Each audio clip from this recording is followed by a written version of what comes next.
ఒక ఫోన్ మీద crazy discount కనిపించింది అనుకోండి, కార్ట్ లో వేస్తారు, చెక్అవుట్ క్లిక్ చేస్తారు, అంతే యాప్ హ్యాంగ్. రిఫ్రెష్ చేస్తే అవుట్ ఆఫ్ స్టాక్ అని వస్తుంది. ఇప్పుడు నిజం చెప్పండి, ఇది డిస్కౌంట్ స్కామా లేదా సిస్టమ్ ఫెయిల్యూరా? 2014లో ఫ్లిప్కార్ట్ చేసిన బిగ్గెస్ట్ మిస్టేక్ ఇదే. Big billion day, biggest disaster. ఈ వీడియోలో ఏం జరిగింది అనేది కాదు, ఎందుకు ఫ్లిప్కార్ట్ లాంటి జైంట్ కొలాప్స్ అయ్యింది అనే దాని గురించి తెలుసుకుందాం. 2014 గుర్తుందా? అమెజాన్ ఇంకా ఇండియాలో సెటిల్ కాలేదు. ఆన్లైన్ షాపింగ్ అంటే ఫ్లిప్కార్ట్ పే మిల్ జాయేగా, అది బ్రాండ్ కాన్ఫిడెన్స్. అప్పుడు వాళ్ళు డిసైడ్ అయ్యారు, perfect store experience, right price, right stock, right recommendations, everything automated. దానికి amplifier big billion day. Problem ఏంటంటే హైప్ ప్రిపేర్ చేశారు కానీ సిస్టమ్ ని ప్రిపేర్ చేయలేదు. అక్టోబర్ 6, 2014 సేల్స్ స్టార్ట్ అయ్యాయి. లక్షల మంది యాప్ ఓపెన్ చేశారు. ఫస్ట్ షాక్, సైట్ లోడ్ కాలేదు. సెకండ్ షాక్, యాప్ క్రాష్ అయింది. కొంతమందికి కార్ట్ వరకు వచ్చింది. చెక్అవుట్ క్లిక్ చేస్తే ప్రోడక్ట్ వ్యానిష్ అయిపోయింది. పేమెంట్ స్టేజ్ లో ఇంకో బాంబ్, మనీ డిడక్ట్ అయింది కానీ ఆర్డర్ మాత్రం ఫెయిల్ అయింది. మినిట్స్ లో ట్విట్టర్ ఎక్స్ప్లోడ్ అయింది. ఫేక్ డిస్కౌంట్స్, చీటింగ్ ఫ్లిప్కార్ట్స్ అని ట్వీట్స్ వేశారు. అప్పుడే వాళ్ళకు క్లారిటీ వచ్చింది, ఇది సేల్ కాదు, సిస్టమ్ బ్రేక్ డౌన్ అని. ఫ్లిప్కార్ట్ ఎంత ట్రాఫిక్ ని ఎక్స్పెక్ట్ చేసిందంటే నార్మల్ గా వచ్చేదానికంటే 3 రెట్లు ఎక్కువగా వస్తారు అని అనుకుంది.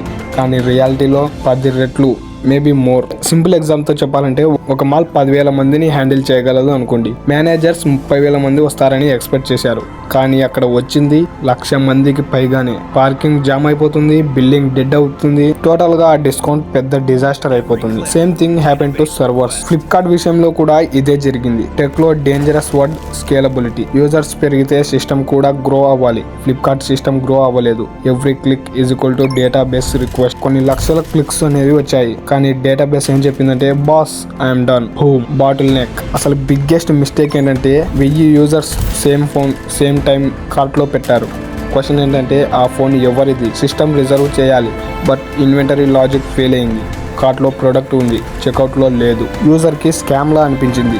రియాలిటీ ఏంటంటే bad system design. Flipkart proud గా చెప్పింది ఏంటంటే smart algorithms, dynamic pricing, personalised recommendations. కానీ ట్రూత్ ఏంటంటే every algorithm is equal to extra load. Lots of users into personalisation is equal to system overload. Perfect store build చేయాలని try చేసి system ని kill చేశారు. Public analogy, media backlash, trust damage. One brutal truth గుర్తుపెట్టుకోండి, discounts bring users, broken trust sends them away forever. దీని నుంచి మనం నేర్చుకోవాల్సిన lessons ఏంటంటే, number 1 marketing one day, infrastructure every day.